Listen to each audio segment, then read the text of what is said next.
Okay, so ಇಲ್ಲಿವರೆಗೂ population interaction ಅಂತ concept ಅಲ್ಲಿ 3 ರೀತಿಯಾದ ಒಂದು ಪಾಪ್ಯುಲೇಷನ್ ಇಂಟ್ರಾಕ್ಷನ್ ಗಳ ಬಗ್ಗೆ ನಾವು ತಿಳ್ಕೊಂಡ್ವಿ. ಓಕೆ, ಸೊ ಒಂದಿನ ಪ್ರೆಡಿಕ್ಷನ್ ಅಂತೀವಿ, ಕಾಂಪಿಟೇಷನ್ ಅಂತೀವಿ, ಪ್ಯಾರಾಸಿಟಿಸಮ್ ಅಂತ ಹೇಳ್ತೀವಿ. ಪ್ರೆಡಿಕ್ಷನ್ ಅಂದ್ರೆ ಒಂದು ರೀತಿಯಾದ ಆರ್ಗನಿಸಮ್ ಬದುಕಲಿಕ್ಕೆ ಇನ್ನೊಂದು ಆರ್ಗನಿಸಮ್ ನ ಸಾಯಿಸಿ ಅದನ್ನ ತಿಂದಿ ಬದುಕುತ್ತೆ.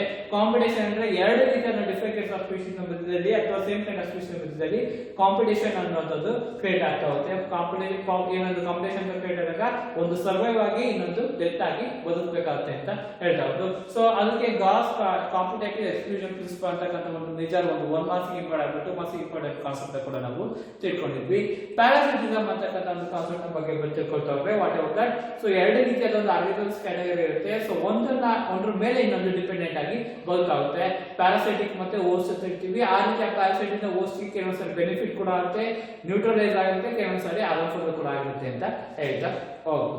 ಸೊ ನೆಕ್ಸ್ಟ್ ಇನ್ನೊಂದು ಪಾಪ್ಯುಲೇಷನ್ ಇಂಟರಾಕ್ಷನ್ ಅಲ್ಲಿ 4th ಕೈಂಡ್ ಆಫ್ ಕ್ಯಾಟಗರಿ ಅಥವಾ ಪಾಪ್ಯುಲೇಷನ್ ಇಂಟರಾಕ್ಷನ್ ನಾವು ಹೇಳ್ತಾವ್ರೆ ಕಮೆನ್ಸಾಲಿಸಮ್ ಅಂತ ಕರೀತಾ ಹೋಗ್ತೀವಿ. Okay, so 4th one is nothing but that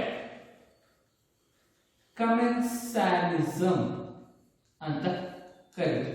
okay, so ಈ ಒಂದು ಕಮೆನ್ಸಾಲಿಸಮ್ ನ ಬಗ್ಗೆ ನಾವು ತಿಳ್ಕೊಳ್ತಾವ್ರೆ. What is meant by this kind of commensalism ಅಂತ ನಾವು ಹೇಳಿದ್ರೆ, so it means that there is the ಇಲ್ಲೂ ಕೂಡ ಅಷ್ಟೇ there is the interaction between the two different kinds of the species ಅಂತ ಹೇಳ್ತಾ ಹೋಗ್ಬೋದು. ಓಕೆನಾ, so there is the interaction between two different kinds of species, interaction between two different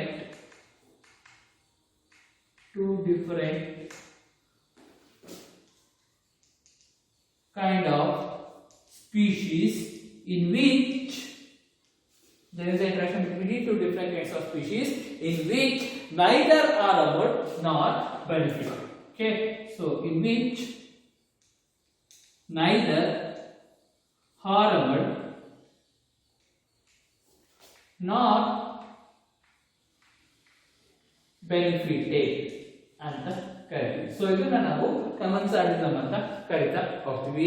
so ಎರಡು ರೀತಿಯ species ಮೇಲೆ ಇಂಟರಾಕ್ಷನ್ ಆಗ್ತದೆ. ಅದರಲ್ಲಿ ನೈದರ್ ಆರಾಮ್ ಆಗ್ಬೋದು ಅಥವಾ ನಾರು ಬೆನಿಫಿಟ್ ಕೂಡ ಆಗಿರ್ಬೋದು ಅಂತ ಹೇಳ್ತಾ ಹೋದು. ಸೊ ಎರಡು ರೀತಿಯಾದ ಒಂದು ಪ್ರೋಸೆಸ್ ನಾವು ನೋಡ್ತಾ ಹೋಗ್ತೀವಿ. ಸೊ ಇದನ್ನ ನಾವು ವಾಟ್ ಎವರ್ ದಟ್ ಕಮೆನ್ಸಾಲಿಸಮ್ ಅಂತ ಹೇಳ್ತಾ ಹೋಗ್ತೀವಿ. ಮೇಜರ್ ಆಗಿ ಆರಾಮ್ ಮಾಡೋದಕ್ಕಿಂತ ಸೊ ಬೆನಿಫಿಟ್ ಇದರಲ್ಲಿ ಜಾಸ್ತಿ ಇರುತ್ತೆ ಅಂತ ಹೇಳ್ತಾ ಹೋಗ್ಬೋದು. ಓಕೆ, ಸೊ ಬೆನಿಫಿಟ್ ಏನೊಂದು ಆರಾಮ್ಫುಲ್ ಆಗಿರ್ಬೋದು ಅಥವಾ ಬೆನಿಫಿಟ್ ಕೂಡ ಇರ್ಬೋದು ಅಂತ ಹೇಳ್ಬೋದು. ಎರಡು ರೀತಿಯಾದ ಒಂದು ಪ್ರೋಸೆಸ್ ಕೂಡ ನಾವು ನೋಡ್ತಾ ಹೋಗ್ತೀವಿ. ಅದಕ್ಕೆ ಕಮೆನ್ಸಾಲಿಸಮ್ಗೆ ಎಕ್ಸಾಂಪಲ್ ಅನ್ನು ನಾವು ಹೇಳ್ತಾ ಹೋದ್ರೆ, ಎಕ್ಸಾಂಪಲ್ ಪ್ಲಾಂಟ್ಸ್ ಒಂದು ಕ್ಯಾಟಗರಿಗೆ ಬಂದ್ರೆ ಎಕ್ಸಾಂಪಲ್ ನಾವು ಆರ್ಚಿಡ್ಸ್ ಅಂತಕ್ಕಂಥ ಒಂದು ಎಕ್ಸಾಂಪಲ್ ನ ತಗೊಳ್ತೀವಿ. ಓಕೆ, ಸೊ ಆರ್ಚಿಡ್ಸ್ ಅಂತಕ್ಕಂಥ ಒಂದು ರೀತಿಯಾದ ಒಂದು ಆರ್ಗಾನಿಸಮ್ಸ್ ಇರುತ್ತೆ. ಈ ಒಂದು ಆರ್ಚಿಡ್ಸ್ ಅಂತಕ್ಕಂಥ organisms it is depend on mango branches. Okay, so mango tree ಏನಿರುತ್ತೆ ಆ ಒಂದು ಮ್ಯಾಂಗೋ ಬ್ರಾಂಚಸ್ ನ ಮೇಲೆ ಡಿಪೆಂಡ್ ಆಗಿ ಇದು ಬರುತ್ತಾ ಹೋಗುತ್ತೆ. ಸೊ ಈ ಒಂದು ಆರ್ಚಿಡ್ಸ್ ಇಂದ ಯಾವುದೇ ರೀತಿಯಾದ ಬೆನಿಫಿಟ್ ಕೂಡ ಇಲ್ಲ, ಆರಾಮ ಇಲ್ಲ. ಸೊ ನೈದರ್ ಆರ್ಮೋಡ್ ನಾಟ್ ಬೆನಿಫಿಟ್ ಅಂತ ಹೇಳ್ತೀವಲ್ಲ, ಅದಕ್ಕೆ ಆರಾಮ ಇಲ್ಲ. So what is the benefit ಅದು ನ್ಯೂಟ್ರಲೈಸ್ ಆಗಿರುತ್ತೆ ಅಂತ ಹೇಳ್ಬೋದು. ಅದನ್ನ ನಾವು ಕಮೆನ್ಸಾಲಿಸಮ್ ಅಂತ ನಾವು ಕರೀತಾ ಹೋಗ್ತೀವಿ. ಸೊ ಈ ಒಂದು ಆರ್ಚಿಸ್ ಅನ್ನುವಂಥದ್ದು ಮ್ಯಾಂಗೋ ಬ್ರಾಂಚಸ್ ನ ಮೇಲೆ ಕಾಮನ್ ಆಗಿ ಬೆಳೀತಾ ಹೋಗುತ್ತೆ. ಸೊ ಈ ಒಂದು ಆರ್ಚಿಸ್ ಅಂತಕ್ಕಂಥ ಒಂದು ಏನು ಆರ್ಗಾನಿಸಮ್ ಕ್ಯಾಟಗರಿಗೆನೆ ಒಂದು ಬೇರೆ ರೀತಿಯ ಕ್ಯಾಟಗರಿ ನಾವು ನೋಡ್ಕೊಳ್ತೀವಿ. These kind of organisms are categorized as epiphytes ಅಂತ ಕರೀತೀವಿ. Okay, in the case of plants. Okay, so those are pronounced as epiphytes ಅಂತ ಹೇಳ್ತೀವಿ. Commensalism means that neither harm nor benefit. Benefit ಕೂಡ ಇಲ್ಲ, ಆರಾಮ್ ಕೂಡ ಇಲ್ಲ. ಸೊ ಆ ರೀತಿಯಾಗಿ ಬದುಕತಕ್ಕಂಥ ಆರ್ಗಾನಿಸಮ್ಸ್ ನಾವು ಆರ್ಚಿಡ್ಸ್ ಅಂತ ಕರಿತೀವಿ. ಇದೊಂದು ಪ್ಲಾಂಟ್ ಅಂದ್ರೆ ಒಂದು ಎಕ್ಸಾಂಪಲ್. ಅಂದ್ರೆ ಅನಿಮಲ್ ಕ್ಯಾಟಗರಿಯಲ್ಲಿ ಕೂಡ ಅಷ್ಟೇ ಒಂದು ಎಕ್ಸಾಂಪಲ್ ಅನ್ನು ನೋಡ್ತಾ ಹೋಗ್ತೀವಿ. ಬ್ರಾಂಕಲ್ಸ್ ಅಂತಕ್ಕಂಥ ಒಂದು organisms. Okay,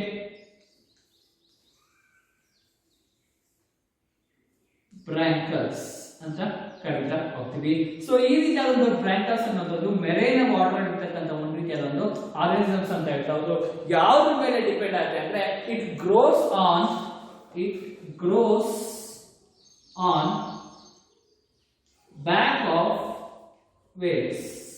okay, so whale ಇರುತ್ತೆ, ಬ್ಲೂ ವೇಲ್ ಇರುತ್ತೆ, ಅದರ ಬೆನ್ನಿನ ಮೇಲೆ ಈ ರೀತಿಯಾದ ಒಂದು ಬ್ರಾಂಕಲ್ಸ್ ಅನ್ನೋದು ಬೆಳೀತಾ ಹೋಗುತ್ತೆ. ಸೊ ಇಲ್ಲೂ ಕೂಡ ಅಷ್ಟೇನೆ ಆ ಒಂದು neither harm or not benefit ಅಂತೀವಿ. ಆ ಒಂದು ಈ ಒಂದು ರೀತಿಯಾದ ಒಂದು ಆರ್ಗಾನಿಸಮ್ ಇಂದ ಬ್ರಾಂಕಲ್ಸ್ ಇಂದ ವೇವ್ಸ್ ಗೆ ಆರಾಮ ಆಗಲ್ಲ, ಬೆನಿಫಿಟ್ ಕೂಡ ಇಲ್ಲ ಅಂತ ಹೇಳ್ತಾ ಹೋಗ್ಬೋದು. ಸೊ ದಿಸ್ ನಾವು ಕಮೆನ್ಸಾಲಿಸಮ್ ಅಂತ ಹೇಳ್ತೀವಿ. ಇದು ಕೂಡ ಅಷ್ಟೇ ಎರಡು ರೀತಿಯಾದ ಒಂದು ಆರ್ಗಾನಿಸಮ್ ಮಧ್ಯದಲ್ಲಿ ಆಗ್ತಕ್ಕಂಥ ಒಂದು ಇಂಟರಾಕ್ಷನ್, ಪಾಪ್ಯುಲೇಷನ್ ಇಂಟರಾಕ್ಷನ್ ಅಂತ ಕರೀತಾ ಹೋಗ್ತೀವಿ. So this about that fourth ಏನಂದ್ರೆ ಪಾಪ್ಯುಲೇಷನ್ ಇಂಟರಾಕ್ಷನ್ ಅಂತ ಹೇಳ್ತಾ ಹೋದು. ನೆಕ್ಸ್ಟ್ ಇನ್ನೊಂದು ಪಾಪ್ಯುಲೇಷನ್ ಇಂಟರಾಕ್ಷನ್ ಬಗ್ಗೆ ನಾವು ತಿಳ್ಕೊಳ್ತಾ ಹೋದ್ರೆ it is said to be mutualism ಅಂತ ಕರೀತಾ ಹೋಗ್ತೀವಿ. ಓಕೆ, ಮ್ಯೂಚುವಲಿಸಮ್ ಅಂತ ಹೇಳ್ಬೋದು. So what's there in the mutualism ಅಂತ ಹೇಳ್ತಾರೆ, ಮ್ಯೂಚುವಲ್ ಅಂಡರ್ಸ್ಟ್ಯಾಂಡಿಂಗ್ ಅಂತ ಒಂದು ಕಾಮನ್ ವರ್ಡ್ ಅನ್ನ ನಾವು ತಿಳ್ಕೊಂಡಿದ್ವಿ ಅಲ್ಲ. ಸೊ ಅದೇ ರೀತಿಯಾಗಿ ಒಂದು ಮ್ಯೂಚುವಲಿಸಮ್ ಕೂಡ ನಾವು ತಿಳ್ಕೊಳ್ತಾ ಹೋಗ್ತೀವಿ. So in which that the interaction between two different species,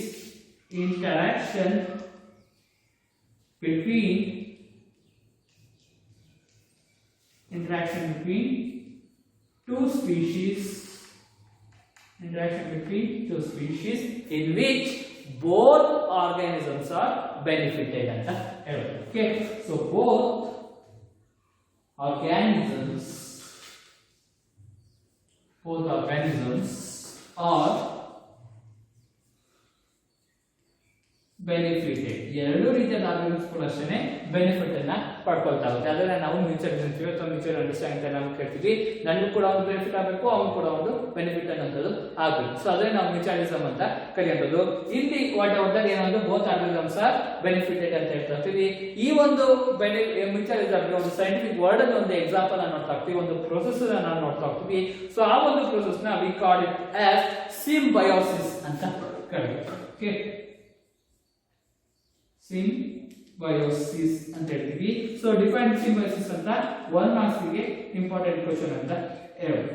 okay, so 1 marks ಗೆ ಇಂಪಾರ್ಟೆಂಟ್ ಕ್ವೆಶ್ಚನ್ ಸಿಂಬಯೋಸಿಸ್ ಅನ್ನುವಂಥದ್ದು. So what is meant by symbiosis ಅಂತ ಈ ಒಂದು ಪ್ರಶ್ನೆ ಬಗ್ಗೆ ಹೇಳ್ತಾ ಇದ್ರೆ in which both species are mutually benefited, thus it is associated in their nature ಅಂತ ಹೇಳ್ಬೋದು. Okay, so in which both species are benefited. ಎರಡು ರೀತಿಯ ಸ್ಪೀಶೀಸ್ ಕೂಡ ಅಷ್ಟೇ ಬೆನಿಫಿಟ್ ಅನ್ನೋದು ಸಿಗುತ್ತೆ. in which they are symbiotic association in nature ಅಂತ ಹೇಳ್ಬೋದು.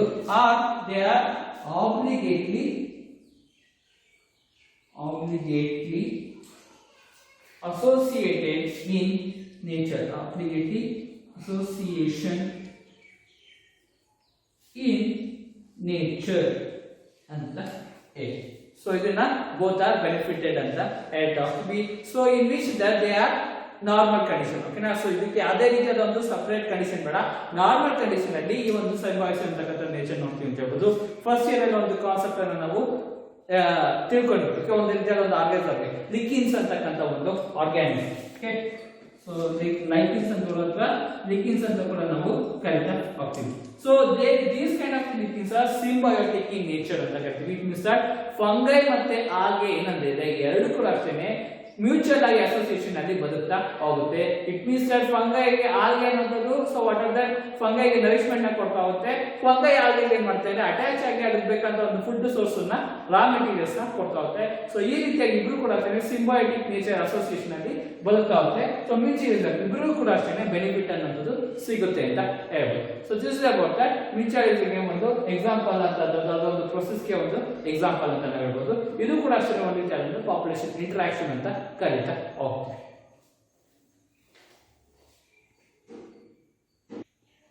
Okay, so ಈ ರೀತಿಯಾದ ಸಿಂಬಯೋಸಿಸ್ ಗೆ ಲಿಕಿನ್ಸ್ ಅನ್ನೋದು whatever that there is the interaction between the cyanobacteria ಅಂತಕ್ಕಂಥದ್ದು ಒಂದು algae. So it means that lichens there is a symbiont ಅಥವಾ association of the fungi and cyanobacteria. Okay, bacteria ಎಲ್ಲ bacteria category ಎಲ್ಲ ಆ ಒಂದು ರೀತಿಯಾದ ಒಂದು ಆಲ್ಗೆ. ಸೊ ಆಲ್ಗೆ ನಾವು ಸೈನೋಬ್ಯಾಕ್ಟೀರಿಯಾ ಅಂತ ಹೇಳ್ತೀವಿ. ಈ ಒಂದು ಫಂಗೈ ಮತ್ತೆ ಸೈನೋಬ್ಯಾಕ್ಟೀರಿಯಾ ಇರುತ್ತೆ. ಸೊ ಮ್ಯೂಚುವಲ್ ಆಗಿ ಸಿಂಬಯೋಸಿಕ್ ಆಗಿ ಅಸೋಸಿಯೇಟ್ ಆಗಿ ಒಂದಕ್ಕೊಂದು ಮ್ಯೂಚುವಲ್ ಆಗಿ ಲಿಕಿನ್ಸ್ ಅಂತಕ್ಕಂಥ ಒಂದು ಫರ್ದರ್ ಆರ್ಗಾನಿಸಮ್ ಕ್ರಿಯೇಟ್ ಆಗುತ್ತೆ ಅಂತ ಹೇಳ್ಬೋದು. ಸೊ ಸಿಂಬಯೋಸಿಸ್ ಗೆ ಇದೊಂದು ಎಕ್ಸಾಂಪಲ್ ಹೇಳ್ತಾ ಹೋಗ್ತೀವಿ. ಇನ್ನೊಂದು ಸಿಂಬಯೋಸಿಸ್ ಗೆ ಒಂದು ಎಕ್ಸಾಂಪಲ್ ಒಂದು ಕ್ಯಾಟಗರಿ ನೋಡ್ತಾ ಹೋದ್ರೆ ಸೊ ಮೈಕ್ರೋರೈಸಾ ಅಂತಕ್ಕಂಥ ಒಂದು ಆರ್ಗಾನಿಸಮ್ ಇದೆ. Okay, mycorrhiza. Okay, it is said to be, this is the first one. Second one is the mycorrhiza ಅಂತಕ್ಕಂಥ ಒಂದು ಆರ್ಗಾನಿಸಮ್. ಓಕೆ ಸೊ ಈ ಒಂದು ಮೈಕ್ರೋರೈಸಾ ಅಂತಕ್ಕಂಥ ಆರ್ಗಾನಿಸಮ್ ಯಾವ ರೀತಿ ಒಂದು ಸಿಂಬಯೋಟಿಕ್ ನೇಚರ್ ಅಲ್ಲಿ ಬರುತ್ತಿದೆ ಅಂದ್ರೆ so it is also a symbiotic association in the higher plants okay so it will be symbiotically associated in the roots of higher plants okay so higher plants ಗಳ root ಅಲ್ಲಿ ಇದು symbiotic ಆಗಿ ಬದುಕಿದೆ ಅಂತ ಹೇಳ್ತಾ okay so this are the two example mycorrhiza ಮತ್ತೆ lipids ಅನ್ನೋದು symbiosis ಗೆ ಎರಡು ರೀತಿಯಾದ ಒಂದು ಎಕ್ಸಾಂಪಲ್ ಅಂತ ನಾವು ಹೇಳ್ಬೋದು.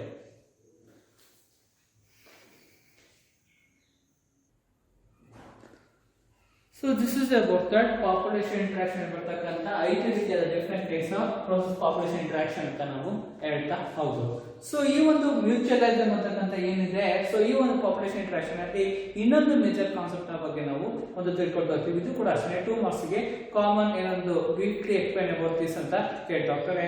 ಆ ಒಂದು ಕಾನ್ಸೆಪ್ಟ್ ನ ಬಗ್ಗೆ ನಾವು ತಿಳ್ಕೊಳ್ತಾರೆ. It is said to be sexual deceit ಅಂತ ಕರೀತಾರೆ. Okay so it is said to be sexual deceit ಅಂತ ಕರೀತಾ ಓಕೆ sexual deceit ಅಂತ ಕರೀತಾ okay so what it means by sexual deceit ಅಂದ್ರೆ ಏನು? It is a kind of major thing. It will be 1 marks ಅಥವಾ 2 marks ಗೆ common ಆಗಿ ಕೇಳ್ತಾ ಇರ್ತಾರೆ. ಇಂಪಾರ್ಟೆಂಟ್ ಕ್ವೆಶ್ಚನ್ ಅಂತ ಹೇಳ್ತಾರೆ. Okay so what it meant by sexual deceit ಅಂದ್ರೆ ಏನು? ಸೊ ಅದರಲ್ಲಿರ್ತಕ್ಕಂಥ ಒಂದು ಪ್ರೊಸೀಜರ್ ಅಂದ್ರೆ it comes under the kind of population interaction of the mutualism. Mutualism ಅಂತಕ್ಕಂಥದ್ದು ಪಾಪ್ಯುಲೇಷನ್ ಇಂಟರಾಕ್ಷನ್ ಕೆಳಗಡೆ ಬರುತ್ತೆ ಅಂತ ಹೇಳ್ತಾರೆ. What it means that sexual disease ಅಂತ ಹೇಳ್ತಾರೆ. ಇದಕ್ಕೆ ಒಂದು ಡೆಫಿನೇಷನ್ ಅನ್ನು ನೋಡ್ತಾ ಹೋಗ್ತೀವಿ. It is said to be a kind of process. Okay it is a kind of process in which a kind of process in which petals of flower petals ಏನೊಂದು flower ನ ಒಂದು ಪೆಟಲ್ಸ್ ಇರುತ್ತೆ. So ಆ ರೀತಿಯಾದ ಒಂದು petals of flowers which bears a clear resemblance of which bears a clear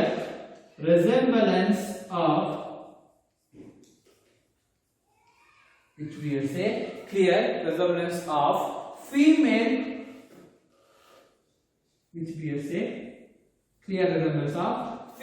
bees ಅಂತ ಹೇಳ್ಬೋದು ಅಥವಾ ಫೀಮೇಲ್ ಹನಿ ಬೀಸ್ ಅಂತ ಹೇಳ್ಬೋದು. ಜಸ್ಟ್ ಒಂದು ಹನಿ ಬೀಸ್ ಗೆ ಒಂದು ಎಕ್ಸಾಂಪಲ್ ಅಂತ ತಗೊಂಡಿರ್ತೀನಿ. Female honey bees in their size ಇರ್ಬೋದು, ಕಲರ್ ಇರ್ಬೋದು, ಅದರ ಜೊತೆಗೆ marking on its body. Why should ಈ ರೀತಿಯಾದ ಮಾಡಿಫಿಕೇಶನ್ ಮಾಡ್ಕೊಳ್ತದೆ ಅಂದ್ರೆ because of that attracts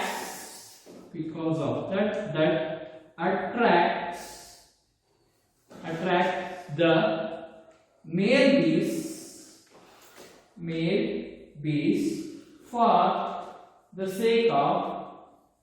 the sake of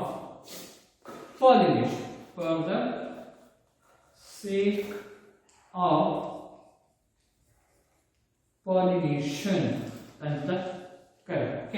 so pollination process ಆಗಲಿಕ್ಕೆ ಕೆಲವೊಂದು ಫ್ಲವರ್ಸ್ ನ ಪೆಟಲ್ಸ್ ಏನಾಗಿರುತ್ತೆ ಅಂದ್ರೆ so it bears a clear resembles. Female honey bee ಯಾವ ಒಂದು ಸೈಜ್ ಇರುತ್ತೆ, ಕಲರ್ ಇರುತ್ತೆ ಅಥವಾ ಅದ್ರ ಬಾಡಿ ಮೇಲ್ತಕ್ಕಂಥ ಮಾರ್ಕಿಂಗ್ ಇರುತ್ತೆ, ಆ ರೀತಿಯಾದ ಸೇಮ್ ರೆಸೆಂಬಲ್ಸ್ ಆಫ್ ಪೆಟಲ್ಸ್ ಅಲ್ಲಿ ತನ್ನ ಒಂದು ಫ್ಲವರ್ಸ್ ಇರ್ತಕ್ಕಂಥ ಪೆಟಲ್ಸ್ ಅಲ್ಲಿ ಮಾಡಿಫಿಕೇಶನ್ ಅನ್ನ ಮಾಡ್ಕೊಳ್ತೀವಿ. ಸೊ ಏನಕ್ಕೆ ಆ ರೀತಿಯಾದ ಮಾಡಿಫಿಕೇಶನ್ ಮಾಡ್ಕೊಳ್ಳುತ್ತೆ ಅಂದ್ರೆ ಸೊ ಟು ಅಟ್ರಾಕ್ಟ್. ಅದನ್ನ ನೋಡಿ ಮೇಲ್ ಬೀಸ್ ಏನಿರುತ್ತೆ ಅದು ಫೀಮೇಲ್ ಬಿ, ಅದು ಆಕ್ಚುಯಲ್ ಫ್ಲವರ್, ಅದೇನ್ ಮಾಡ್ತಾ ಇದ್ರೆ ಫೀಮೇಲ್ ಹನಿ ಬಿ ಅನ್ಕೊಂಡು ಅದ್ರ ಹತ್ರಕ್ಕೆ ಹೋಗುತ್ತೆ. ಸೊ ಅಟ್ರಾಕ್ಟ್ ಆಗುತ್ತೆ. ಅಟ್ರಾಕ್ಟ್ ಆಗ್ತಿದಂಗೆ ವಾಟ್ ಎವರ್ ದಟ್ ಆ ಒಂದು ನೆಟ್ ಅನ್ನ ಕಲೆಕ್ಟ್ ಮಾಡ್ಕೊಳಕ್ ಹೋದಾಗ ವಾಟ್ ಎವರ್ ದಟ್ ಪಾಲಿನೇಷನ್ ಅಂತ ಪ್ರೊಸೆಸ್ ಆ ಒಂದು ಪಾಲಿನೇಷನ್ ಕಲೆಕ್ಟ್ ಮಾಡ್ಕೊಂಡು what ever the pollinating agent ಆಗಿ ಕೆಲಸ ಮಾಡುತ್ತೆ ಅಂತ ಹೇಳ್ಬೋದು. ಸೊ ಇದನ್ನ ನಾವು ಸೆಕ್ಷುಯಲ್ ಡಿಸೀಟ್ ಅಂತ ಕರೀತಾ ಓಕೆನಾ. ಸೊ ಏನಕ್ಕೆ ಪಾಲಿನೇಷನ್ ಆಗ್ಬೇಕು. ಓಕೆ ಇದರಲ್ಲಿ ಅಂತಂದ್ರೆ ಮ್ಯೂಚುವಲಿಸಮ್ ಬೋತ್ ಆರ್ ಬೆನಿಫಿಟ್, ಇಬ್ರು ಕೂಡ ಬೆನಿಫಿಟ್ ಇದೆ. ಏನಕ್ಕೆ ಅಂದ್ರೆ ಆ ಒಂದು ಆ ರೀತಿಯಾದ ಫೀಮೇಲ್ ಹನಿ ರೆಸೊನೆನ್ಸ್ ಈ ಒಂದು ಫ್ಲವರ್ ಪೆಟಲ್ಸ್ ಮಾಡ್ಕೊಳೋದ್ರಿಂದ ಮೇಲ್ ಫ್ಲವರ್ ಏನಂದ್ರೆ ಇದು ಫೀಮೇಲ್ ಅನ್ಕೊಂಡು ಅದ್ರ ಹತ್ರಕ್ಕೆ ಹೋಗುತ್ತೆ. ಅದ್ರ ಹತ್ರಕ್ಕೆ ಹೋದಾಗ ವಾಟರ್ ಹತ್ರಕ್ಕೆ ಹೋಗ್ತೀನಿ ನೆಕ್ಟರ್ ಸಿಗುತ್ತೆ, ನೆಕ್ಟರ್ ನ ಕಲೆಕ್ಟ್ ಮಾಡ್ಕೊಳುತ್ತೆ.